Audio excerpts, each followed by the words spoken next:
Because of the way the universe is created, we each of us live in two worlds at the same time. We have to live in the outer life of our own bodies and the inner life of our own souls. Hello and welcome to Living the Inner Life. I'm your host, Chris Sheridan, and I want you to join with me on a journey into our inner lives, our thoughts, feelings, beliefs, all these aspects of our interior life that help determine how we respond to the outer world. And if we can utilize these tools of consciousness, we can live a better life, both inner and outer, a better total life. All right, so here's one for you. You can choose a ready guide in some celestial voice. If you choose not to decide, you still have made a choice. Okay, those are the great lyrics from Peart and the rock band Rush from the song Free Will. And that's what I want to talk about on this episode, free will versus determinism. Okay, this is a long-standing philosophical debate, argument. It actually goes into the sciences and really psychology, so many parts of our lives, that do we have agency? Do we have free will? Can we determine on our own what it is we do and say and experience and facilitate in this world? Or is that all predetermined by fate, by destiny, by something set in motion a long time ago that we are just going along with? Okay, free will, that is your personal power of choice and decision and action, or determinism, that we have fate, that the stars or the planets have determined what things and how things are going to be in our lives, and that free will is maybe just an illusion. Okay? Now, I don't have the answer to this because right now I don't think anybody does. Let's take a look at science. I know that was some part of the debate that Einstein had with Niels Bohr and Werner Heisenberg about quantum physics. Okay, Einstein was into relativity. He believed and even said that God does not play dice. Of course, God being God, I would think God could play Parcheesi or poker if he wanted to. I mean, after all, it's God. But what he was getting at was not gaming. It was about that God doesn't leave things to chance or random happenstance, that there are laws, and he's using this really talking about nature, about laws of nature, physics, that these laws are set into motion, they are immutable, like cause and effect, and anything else is maybe on the surface. Maybe we can have some sort of free will when it comes to very surfacey kind of decisions, but the big ones, the fundamental ones, the underlying issues are already predetermined. Okay? Now, his argument with the quantum physicists were that they were saying, Heisenberg, Bohr, those people were saying that, well, there are just degrees of probability, okay? That there is a likelihood that a particle will be in a certain place, but you may not know the time, or its velocity. You may know one or two properties about the subatomic particle, but you're not going to know the whole thing. If you look at velocity, you may not determine location, and vice versa, that it is this quantum field of possibility, of probability, that it takes certain conditions to be in place, that this probability actually becomes the one that is the one that we can see and observe and experience. Okay, so I think both are right. I'm not going to argue with Einstein and Heisenberg and Niels Bohr and those people. I think they were very smart. They spent a lot of time, and this would have been like in the early 1900s, going on through the mid-century, where this was being debated and explored and discussed. I think there were fairly civil discussions on this. Nobody got a black eye, I don't think, over the free will versus determinism debate, at least with that circle. But it's been going on for a long time, and it still goes on today. And it's, again, not something we can solve. A lot of the things that I talk about, a lot of the aspects and conditions and properties of the inner life, of the mind, of consciousness, of spirituality, are not really going to be solved completely. Okay, they're mysterious in a lot of ways. Many of them will always remain mysterious because there's more to discover. The more we find out, there is to know. So this ongoing debate or this ongoing discussion really is a nice philosophical exercise. Okay, and we can use that in our own lives, and it can actually be useful if we think about, and we'll spend some time right now talking about free will versus determinism.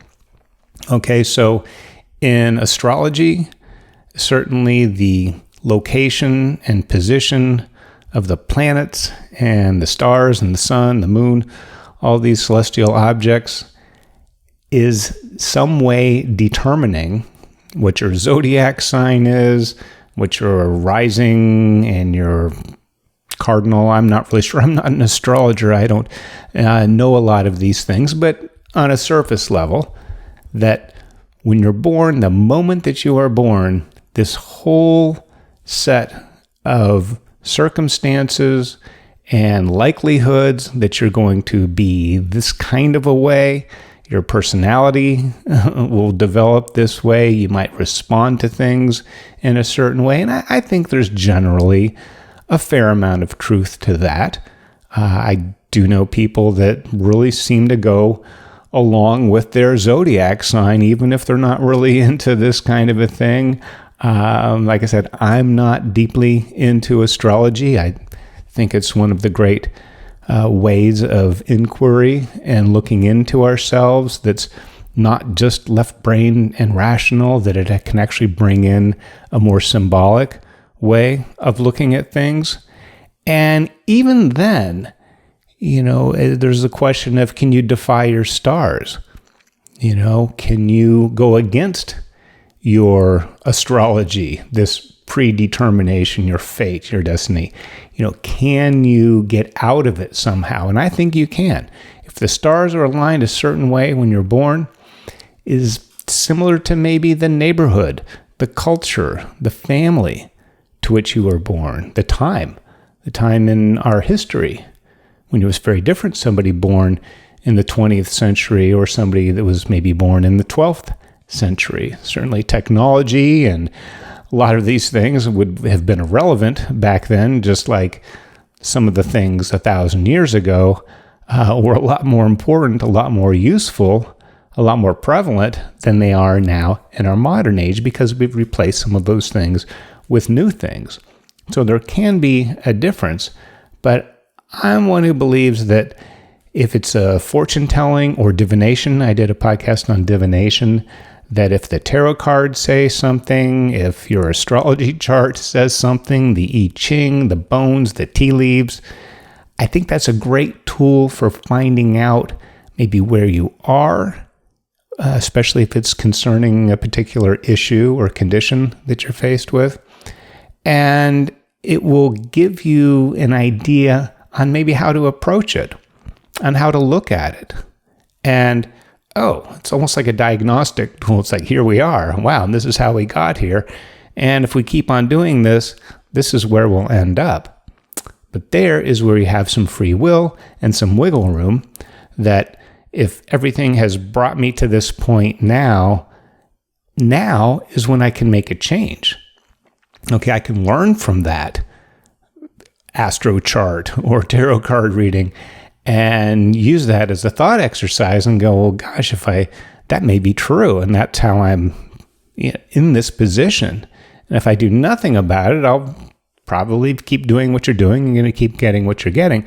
But it gives an inflection point, this place where you can actually make a change. And if that change is successfully made, then the outcome most likely will be altered or affected by your decision and that's using your free will. Now, free will and determinism, the underlying, maybe underreported part of that, or that can become kind of a sticky issue for people, science and theologians alike, that there's a responsibility, okay? If God or the stars have determined what your life is going to be like from cradle to grave and beyond, then you're not really responsible for your actions. Okay, well, it was fate. It was my destiny. That's what the stars, that's what the fates, the gods and goddesses said this is how it's going to be, and I guess I just have to kind of go along with that. So you're kind of absolved of your responsibility and kind of your duty as well. Okay, well, I'm just born this way. Well, this is just my body style. Well, those may be true, but it doesn't mean you can't work with them. Okay, so if you have free will, if that's more of a thing, then you're ultimately more responsible for your actions, for your behaviors, for your words and your thinking. If we're talking about the inner life, of course we are, that you are now responsible. Okay, so if there is no fate or destiny or predetermination, then it's all free will and it's all personal responsibility. And that anything and everything we do is up to us, and we are responsible for that. We can take the blame if something doesn't go right, and I assume we could take credit if something does based on our free will and our free action. Okay? Well, where I think this all comes down is that we have a combination of both. I believe on some level, and you can have your thoughts, and I'd love to hear them. You can open it up, and there's a discussion thing on the YouTube channel once this goes up on a video, and I think on Spotify and other platforms you can leave a comment, and I'd love to hear your thoughts, because this is an ongoing discussion. Einstein couldn't figure it out, and I don't think we're going to figure it out, but we can have a great discussion on this and see where it leads us. All right? So in sobriety, there's a very common prayer that's said, I think, at every meeting, and I say it every morning in my personal morning ritual routine practice, and that's the serenity prayer, and it goes like this: God, grant me the serenity to accept the things I cannot change, the courage to change the things I can, and the wisdom to know the difference. Amen. Okay, that sounds to me a lot like determination and free will, fate and personal choice. So to accept with serenity, okay, that's not nail biting or with their teeth grit. Oh, I'll just have to accept this. No, it's an acceptance, a calm, peaceful acceptance of the things that you can't change. Okay, and then the courage, because that's where this responsibility comes in, to change the things that you can, because it can be hard. Okay, a lot of these free will decisions and the action that's needed to carry out these decisions can be very difficult, okay, which is a lot of times one of the reasons why we avoid them, or at least stepping into that too much. And then the wisdom to know the difference, okay? And I see this a lot. I see this in my life. There's really nothing I'm talking about that I haven't either experienced or had trouble with. Some things I've actually found solution or found working plans to help facilitate, and that's why I'm doing this podcast, to share those with you. They might be useful. I'm not really giving advice. I'm sharing my thoughts and experiences so that it can be part of a greater discussion. And this is really, I guess, my point of view. But this serenity prayer and this determination and free will becomes really a dynamic process of forward and back. Yes, I'm destined. I am fated. It is predetermined, okay, when I came into this world, that I'm in the body and being of a human, and according to science and everything we know at this point, I have to eat, I have to sleep, If I try not to sleep, whether it's through artificial outside means or just, sheer determination and will, at some point I will get tired and I will fall asleep. You can't do sleep deprivation if it is artificially induced for too long of a time. You can actually die from it. Okay, we have to sleep. That I didn't come up with. I don't really have free will on whether or not I can eat or sleep if I want to survive. I can starve myself to death. I can sleep deprive myself to death with drugs. Don't recommend it. I'm not interested in doing that. But yes, that would be a free will, but you're going against what is determined. That's required for a human being to live and grow and have a natural life. Okay, that I can't really change. I can't change the time. I was born in the 60s, in the 20th century, the 1960s. And I'm in this body, I have this gender, all this whatever, this is what I came into the world from. I can have free will and agency on what I do with it and how I go about sleeping, how I go about eating, what comes out of my mouth, what I say. And, but the larger things, okay, I can't fly like a bird.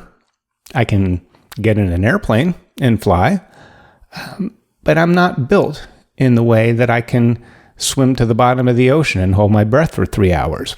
We're just not that type of a being. All right, we are human beings, and that is predetermined. Now, before I came into this world, was I in some holding pattern somewhere and I had options like a menu? Hey, you can be a blue whale, you can be an eagle, you can be a human, you could be a dog, and I get to choose, and I had that free will, and I chose to be a human, and here I am living this human life. I don't know. It's an interesting thought. I think people are people, and if we do have multiple lives or a life before or a life after, that will probably stick to our species, so we can continue to learn and grow. That's a whole nother discussion on reincarnation, which is another good one. But to have free will, okay, is something that won't necessarily violate your destiny. If there is predetermination beyond just your organism and what it takes, like we were just talking about, to live and grow and survive, but maybe there's something to the stars. Maybe there's something to that knowing. Okay, there's a spiritual adage or thought that the archangel, I think Gabriel, it's either Gabriel or Michael, I'm going to go with Gabriel on this, that before you're born, right up until the time that you're born, you know what your life is going to be like, what you're going to do, how it's going to wind up, the things you'll do and the people you'll meet in between. And right before you're born, the archangel comes up and goes, shh, right here, right on your upper lip and this little ridge that you have right above your front teeth on your outer upper lip between your nose and your mouth, that is an indentation caused from the archangel putting his finger up to your lips and going shh.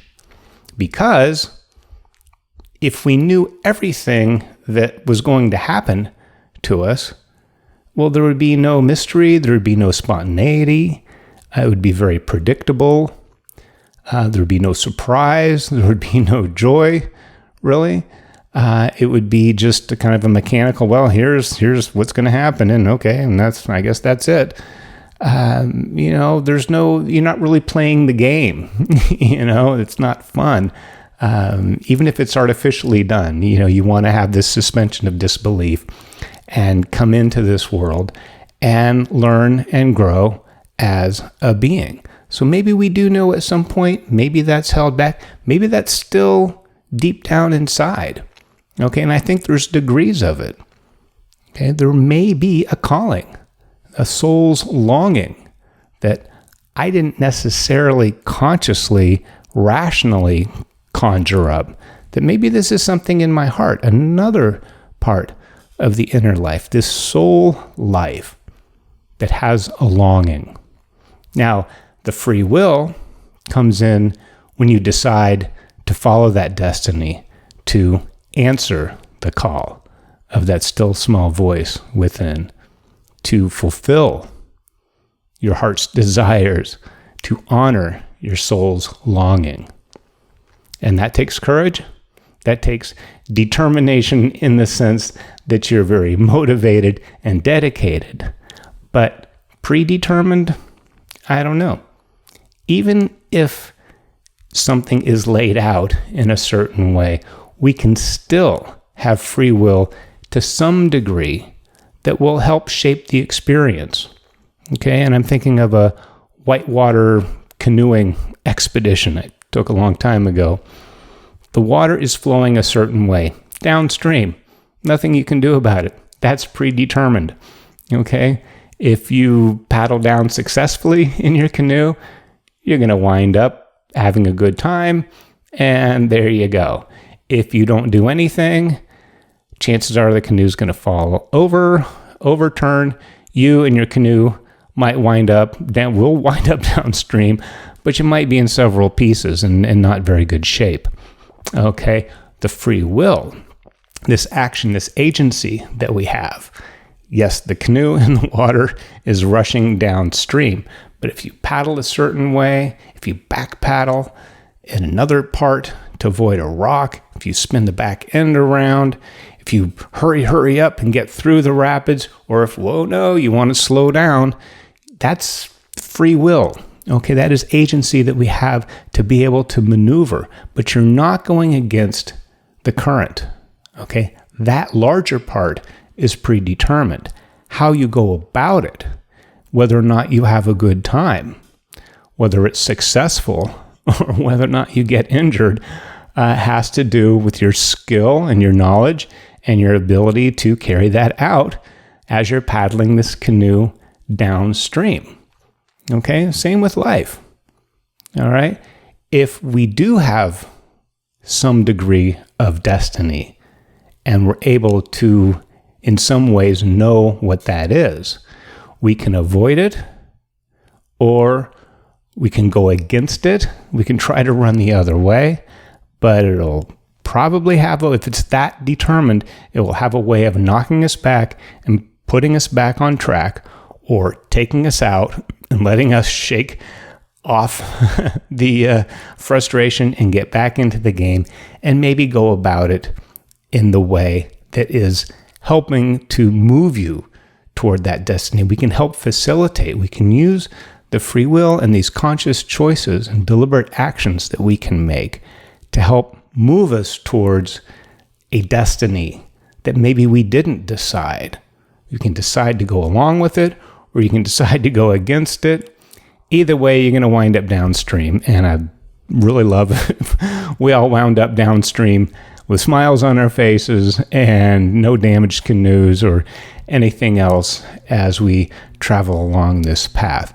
So that's a brief look at free will versus determination, or determinism, I believe it's called, whether we're fated and destined to do things and have no choice, or there's just random possibilities and anything and everything we do is 100% up to us. I think it's a little bit of both, okay, or maybe a lot of both. So the more we can understand or key in using our silence and quietude to find out really what is our soul's longing, what may be our destiny, what it is that we're geared to do, what may be our purpose, our raison d'etre, the whole reason for being is here. And if we can get some inkling of that, then our free will can be directed towards the fulfillment of that. And that is a choice, and that is free will. Okay?